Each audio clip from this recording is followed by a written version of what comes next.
Together, pilots, controllers, and flight attendants have delivered the safest mode of transportation worldwide.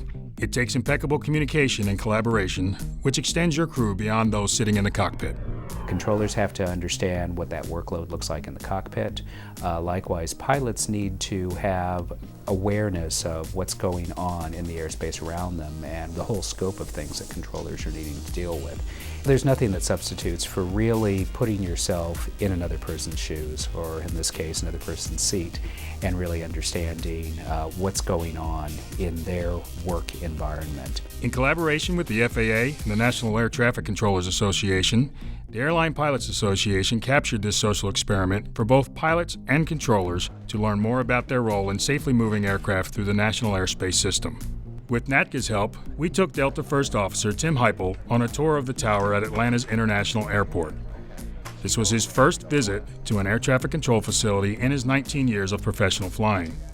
He gained a better understanding of the controller's workload and responsibilities, along with a new appreciation for what they do. Everybody in that tower is capable of working in a different position, and I was always under the impression that each controller, you were a tower controller and that's all you did, or you're a ground controller and that's all you did.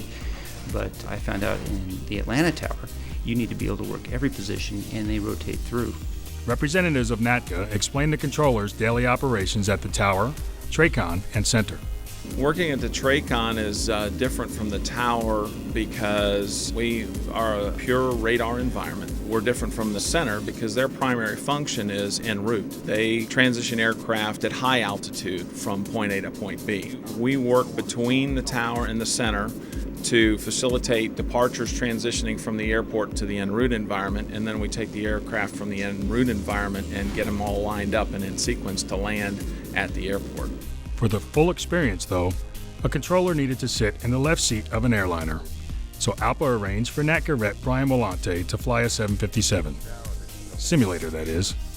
This is the first time I've ever been in a simulator like this, the ones that the airline pilots actually use. It was a real eye-opener for how much is going on in the cockpit, how much noise is in the cockpit, their checklist, and their workload. For me to give them information in a timely manner, it's a lot of information at one time. Sitting in each other's seat, it's easy to see why the pilot-controller relationship is vitally important to aviation safety. That's why ALPA and NATCA work together to encourage the FAA to reinstate the flight deck training program, also known as FAM flights. One of the things that I heard from controllers from the very day I came to the FAA was the value of this program is that it enables a controller to actually see how the National Airspace System operates from the pilot's perspective, how they have to factor in managing a very complex machine at the same time they're interacting with the controllers. The agency reopened the jump seat to controllers in May of last year, addressing the security concerns that froze the program after the 9/11 attacks. It is great to be back in the cockpit again, because you get a little feel what it's like to be delayed. You get a little feel about what it's like to not have somebody respond to you right away. It's important, especially for our younger people, to get into these cockpits so they can see things from somebody else's perspective. Nate Pear, the NATCA rep for Los Angeles Center, falls into that category. He brings 13 years of experience to the job and rode jump seat for the first time last year on a flight from LA to Dulles. Some of the more important things I was able to see was when we're issuing turns, when we're issuing speeds, and we're issuing altitude changes. We just say the words, turn this heading, descend to this altitude, maintain this speed.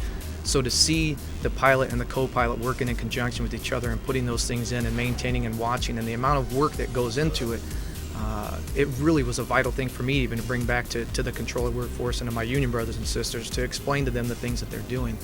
Getting pilots to tour air traffic control facilities is equally important for truly understanding how the collaboration extends beyond the cockpit.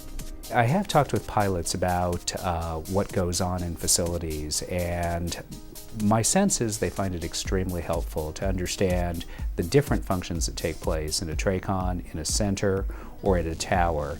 They walk away with a much better understanding of how the whole system works, and I think a greater appreciation for the guy or the woman that's on the other end of the microphone.